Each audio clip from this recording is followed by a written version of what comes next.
Let me quickly shoot from the hip of my shoulder. I read an article yesterday. An article was talking about how during the passage of the slave trade, when it came to a point in time when the ship landed, one ship landed, the Igbo people decided to chain themselves among themselves and took a stand that they would rather die than to be held captive. And a lot of them fell into the ocean, chained together, because they killed, I want to use that word, in parentheses, they barred the sailors, and then on the long run, a lot of them were rescued, and some of them were now put back into the cotton field. That's not the first time we are hearing about the resiliency of the Igbo people. Dated back to the primordial time, the Igbo people were the founder of democracy in the world as we know it. They did have a point where they decided that they had different clans of small little hamlet that formed the central government. I have a book that says that, which I read when I was in college. It's a psychology book that says that the Igbo people were the founder of democracy. They must have been inherited, and democracy has what you call different ligaments to it, different tentacles to it, with the central government at the top, which is the judiciary, the legislation, and the executive.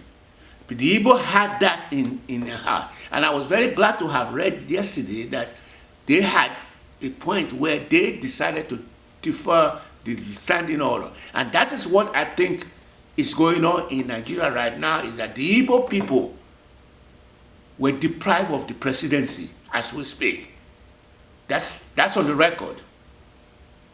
They were deprived of the presidency, and Omilokon, it is my turn, Awalokon, had a mechanism where he has been able to talk his predecessor to where he gave Awa to the predecessor to win double election. So at the time when he won, the guy owed him what he owed him, and he delivered. I believe that the issue there was that it was the predecessor who may not have, if you can trace the phone call between the presidential and the head of the INEC, you'll be able to see the link between how he may have instructed him to tank the election. And what he did was having perforated results being taken to different center. That was very important because there was an NYSC girl who cried out loud to that effect. Apart from that, there was other things that was going on. Apart from the perforated thing, what other things were going on was that the uploading of the results on real time on the presidential level called to question. Not only that, the judiciary system that was supposed to have ruled on the finding of the international community ruled to save the nation, to have what you call the continuity.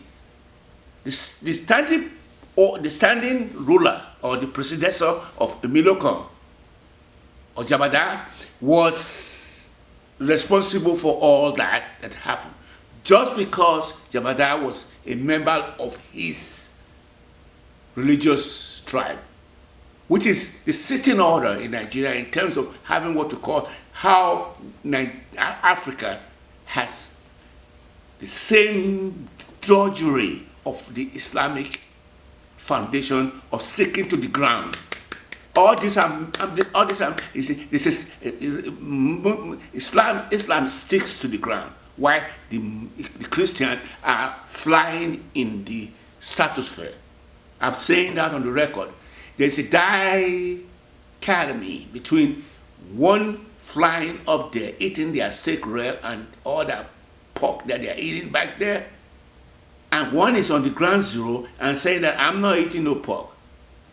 And they stick to the ground, and they have this marry more than one husband or marry more than one wife, and they are not going to drink alcohol, even though those things that they are saying is being done in large quantity behind the scenes. But it is that stick to the ground of which resonate with the African traditional religion, like Ogun, Shango, Oromila, Ifa, and stuff like that.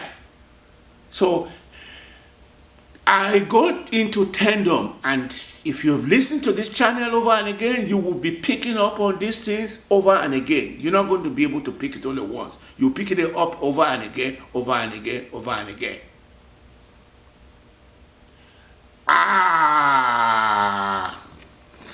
Inshallah. So my run for the today is still going on, and I'm going to continue to run on until I get the second clip off. What have we said today? In a nutshell, I'm going to see whether I'm out of luck over there. I'm going to. What do I do? If I press that.